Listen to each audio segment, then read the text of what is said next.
Goodwill का शाब्दिक अर्थ होता है मंगल कामना, यानी कि हमारे मन में वह इच्छाएं व अभिलाषाएं जिससे सभी का भला होता हो, जिससे सभी का मंगल होता हो, उसे हम गुडविल कहेंगे।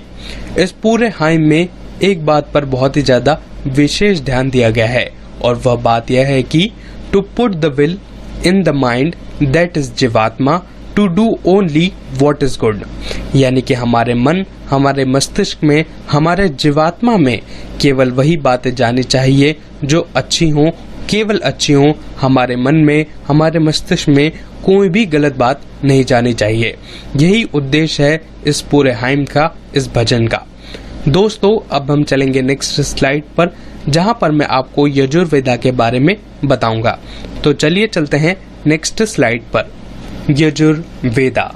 भारतीय इतिहास में हमें मुख्य तौर पर 4 वेदों के बारे में ज्ञान प्राप्त होता है।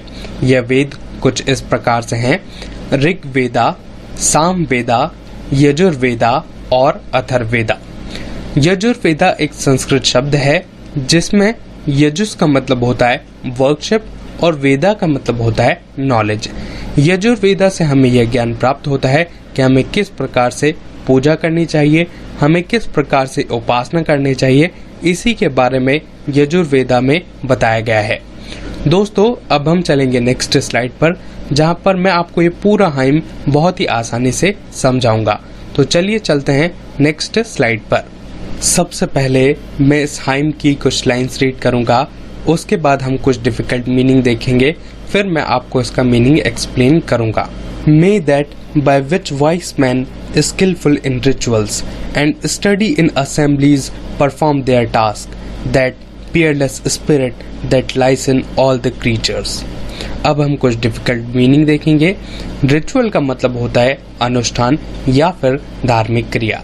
स्टडी का मतलब होता है स्थिर या फिर नियमित। पीयरलेस का मतलब होता है बेजोड़, जिसे कोई भी तोड़ नहीं सकता, उसे हम पीयरलेस कहते हैं। स्पिरिट का मतलब होता है आत्मा और क्रीचर्स का मतलब होता है जीव जंतु। May that by which wise man skillful in ritual. इस हाइम की पहली लाइन में हमें ये बताया गया है कि व्यक्ति को सबसे पहले वाइस होना चाहिए। वाइस का मतलब होता है समझदार या फिर बुद्धिमान। व्यक्ति को सबसे पहले समझदार होना चाहिए, बुद्धिमान होना चाहिए और उसके बाद अपने सभी रिचुअल्स में स्किलफुल होना चाहिए। स्किलफुल का मतलब होता है निपुण या फिर पारंगत। दोस्तों, जब हम अपने कोई भी काम में बहुत ही ज्यादा परफेक्ट हो जाते हैं तब हमें स्किलफुल माना जाता है। तो इसलिए यहाँ पर कहा गया है कि हमें अपने सभी धार्मिक अनुष्ठानों में, धार्मिक क्रियाओं में एकदम परफेक्ट होना चाहिए। अब हम चलेंगे नेक्स्ट लाइन पर। And study in assemblies perform there task. Assemblies का मतलब होता है सभा, विशेष तौर पर भगवानों की विधान सभा, जिसमें आरती या फिर यज्ञ आते हैं, जिसमें हम इबादत करते हैं। दोस्तों, इस हाइम में, इस भजन में हमें यह बताया गया है कि हमें सभी प्रकार की सभाओं में एकदम नियमित होना चाहिए, एकदम स्टडी होना चाहिए और हमें अपने सभी काम, सभी टास्क बहुत ही अच्छे से करना चाहिए। अब हम चलेंगे नेक्स्ट लाइन पर। That Peerless spirit that lies in all the creatures. दोस्तों, हिंदू माइथोलॉजी में एक कंसेप्ट है और वह है आत्मा का। आत्मा वह चीज होती है जो सभी जीव जंतुओं के अंदर होती है और ना आत्मा मरती है और ना ही आत्मा जन्म लेती है, केवल एक जन्म से दूसरे जन्म में वे ट्रांसफर होती है। इसे हम साइंस की भाषा में एनर्जी भी कह सकते हैं। हमें धार्मिक क्रियाएं और अनुष्ठान इसीलिए करने चाहिए क्योंकि वह हमें बार बार यह याद दिलाते हैं कि हम में और जीव जंतुओं में एक ही प्रकार की आत्मा वास करती है। दोस्तों, अब हम चलेंगे नेक्स्ट स्लाइड पर। दोस्तों, जैसा कि मैंने आपको बताया कि यह एक हाइम है और हाइम हम ईश्वर के प्रति गाते हैं। यहाँ पर एक शब्द आ रहा है मे दैट। बेसिकली यहाँ पे यही कहा जा रहा है कि हे ईश्वर, आप मुझे शक्ति दें ताकि मैं यह कर सकूं, ताकि मैं वह कर सकूं।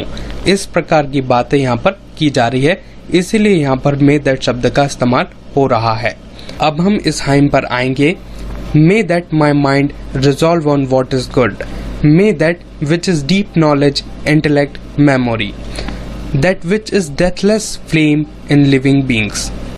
अब हम कुछ डिफिकल्ट वर्ड देखेंगे। रिजॉल्व का मतलब होता है संकल्प, डेथलेस का मतलब होता है अमर, और फ्लेम का मतलब होता है लौ या फिर आग की लपटें। May that my mind resolve on what is good. इस पंक्ति से हम यह ईश्वर से प्रार्थना करते हैं कि हे परमपिता परमेश्वर, आप मुझे ये शक्ति दे, मेरे मन और मस्तिष्क को यह शक्ति दे, ताकि मैं यह संकल्प ले सकूं कि मेरे मस्तिष्क में केवल अच्छी चीजें आएं और कोई भी गंदी या फिर खराब चीजें मेरे दिमाग में न आ पाएं। May that which is deep knowledge, intellect and memory. आगे ईश्वर से हम ये प्रार्थना करते हैं, उनसे हम ये शक्ति मांगते हैं कि आप मुझे डीप नॉलेज दें, यानी कि ज्ञान तो होना चाहिए, लेकिन वह ज्ञान कैसा होना चाहिए, वह ज्ञान गहरा होना चाहिए। और इंटेलेक्ट दें। इंटेलेक्ट का मतलब होता है समझ। हे ईश्वर, हम आपसे प्रार्थना करते हैं कि आप मेरी समझ को बढ़ाएं और आप मेरी याददाश्त को और भी ज्यादा पक्का करें। That which is the deathless flame in living beings. Basically यहाँ पर यह बताया गया है कि सभी व्यक्ति जो जी रहे हैं, सभी जीव जंतु जिनके अंदर जीवन मौजूद है, हम सभी के अंदर एक लॉ मौजूद है और वह लॉ हमेशा अमर रहेगी। बेसिकली यहाँ पर आत्मा के बारे में ही बात की जा रही है और कहा गया है कि आत्मा अमर है, आत्मा का कभी भी सर्वनाश नहीं हो सकता। इसीलिए जब हम लड़ाई करते हैं धर्म के नाम पर, जाति के नाम पर, या हम किसी से भी लड़ाई करते हैं, तो वहाँ पर मैं और तू नहीं होता, वहाँ पर मैं और मैं होता है और सभी जगह मैं और मैं है। इसीलिए किसी से भी लड़ाई करने की कोई भी आवश्यकता नहीं है और इसका कोई अर्थ भी नहीं निकलता है। दोस्तों, अब हम चलेंगे नेक्स्ट स्लाइड पर। Without which nothing whatever is done, may that my mind resolve on what is good, may that which guides man like a good charioteer. Guides का मतलब होता है मार्गदर्शक और चैरियटर का मतलब होता है सारथी। Without which nothing whatever is done, यानी कि उसके बिना कुछ भी संभव नहीं है। यहाँ पर बेसिकली आत्मा के बारे में फिर से बात की जा रही है और कहा जा रहा है कि अगर वही नहीं होगा तो कुछ भी नहीं होगा।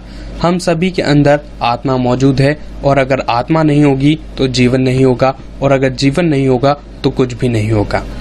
May that my mind resolve on what is good.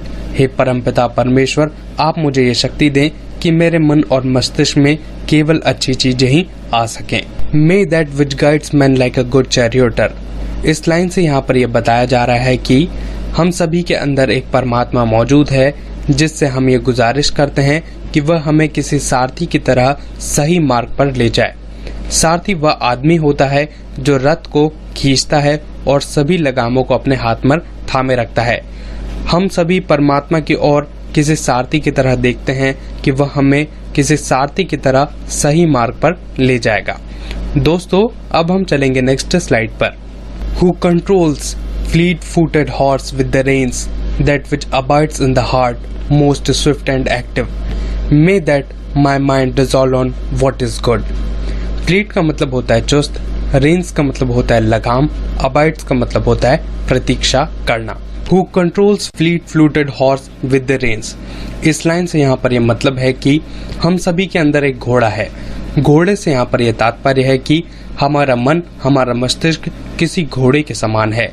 वे हमेशा इधर उधर भागने की कोशिश करता है। उसके पैर बहुत ही ज्यादा मजबूत है, यानी हमारा मन हमेशा इधर उधर भागना चाहता है। वह बहुत ही ज्यादा ताकतवर है, वह किसी घोड़े के समान ताकतवर है और हमेशा इधर उधर भागने की फिराक में रहता है। लेकिन हम अपनी सभी लगामें परमपिता परमेश्वर के हाथ में करते हैं, अपनी आत्मा के हाथ में करते हैं, जो इस चुस्त और दुरुस्त घोड़े को अपने हाथ में रखे, ताकि हम अपना ध्यान किसी एक चीज पर लगा सकें। That which abides in the heart, most swift and active. यहाँ पर हमारे मन के बारे में बताया गया है कि हमारा मन किस प्रकार का है। हमारा मन हमेशा प्रतीक्षा करता रहता है अपने हृदय में, अपने दिल में, कि जहाँ भी उसे समय मिले वह कहीं ना कहीं भाग जाए, क्योंकि वह बहुत ही ज़्यादा स्विफ्ट है, वह बहुत ही ज़्यादा तेज है और वह बहुत ही ज़्यादा एक्टिव है। वह हमेशा भागने की फिराक में रहता है। हमारा मन किसी भी चीज़ पर एक जगह नहीं लगता, लेकिन अगर हमने अपनी लगामें परमपिता परमेश्वर के हाथ में दे दी तो वह हमें संभाल लेंगे और हमारा मन और मस्तिष्क एक जगह पर लग पाएगा। इस हाइम की लास्ट लाइन है, may that my mind resolve on what is good। हे परमपिता परमेश्वर, आप मेरे मन, मेरे मस्तिष्क को ये शक्ति दें कि मैं ये संकल्प ले सकूं कि मेरे मन के अंदर केवल अच्छी चीजें आ पाए, कोई भी खराब चीजें ना आ पाए। मेरे मन के अंदर केवल और केवल अच्छी चीजों के लिए ही स्थान हो। दोस्तों, ये था पूरे हाइम का एक्सप्लेनेशन। आशा करता हूँ कि आपको ये बहुत ही आसानी से समझ में आया होगा।